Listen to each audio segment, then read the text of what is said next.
So just a quick point. So people are pulling from floor stock when we have patients who are unregistered. The problem with this is that the licensing for our drug and accreditation requires that every drug administered is connected to an account of some sort.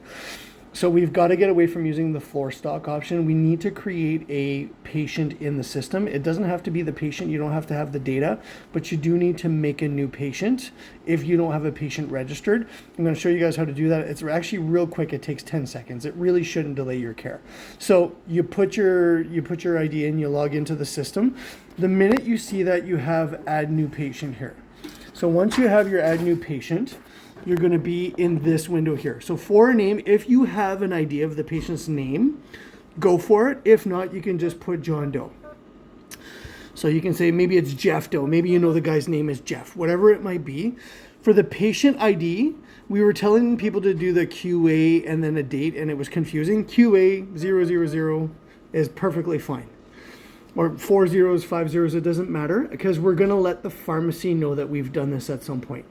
If you have any additional information, that's it. This is all you need. This is all you need. And then just let the pharmacy know that you created a John Doe account or a Jeff Doe account for patient so-and-so at a later time when we finally identify the patient. And then you're going to click on your add new patient. And that is the patient that you're going to use for removing meds. So really important that we start doing this, guys, because we're going to get hit hard when accreditation comes and starts looking at our records. So yeah, create a patient. It doesn't have to be anything complicated. If you're not even sure, just make something up. Just let pharmacy know that you created a patient and which patient to connect it to when the case is done, and it'll all get resolved in the background. We just need to make sure that there's a specific account so that we can account for time frames at which what doses and what drugs were given. So anyway, just a quick tip. Okay, so during VCC calls, I know it's been asked a couple times that we have PEEP valves on our BVM masks, so our ambu bags, essentially. So if you look at this green bin here that's been added to this part of the emerge, you've got these guys right there. So this is what the device looks like up close. So it's basically got a graduated amounts there. Those are going to be your PEEP values, and you basically just dial, you screw it in clockwise to get to whatever level you want it to be, and it will shrink it. It's a spring-loaded device. So that's how you set it, where it goes. So on the bag valve mask, BVMs, so you'll notice that there's this port right here, okay? So our device literally just plugs right on top of that. Make sure it's nice and secure and it's nice and tight.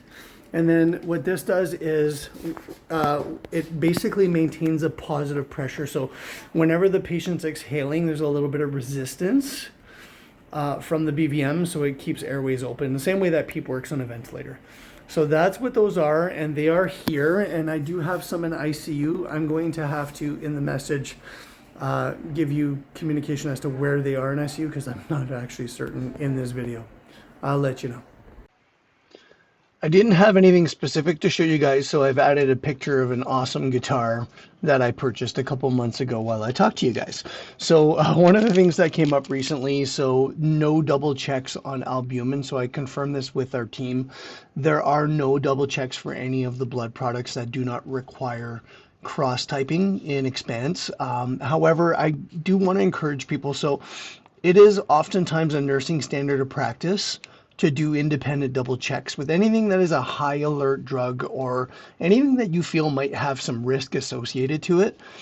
Even though it's not a documented process and not necessarily a requirement in Meditech, I strongly encourage people to get doses and processes double checked to make sure that we're not, inadvertently giving the wrong thing to the patient or the wrong doses or at the wrong rate and that sort of stuff. So do your independent double checks, even if you're not documenting them.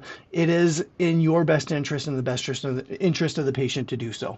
So I just wanted to kind of reinforce that.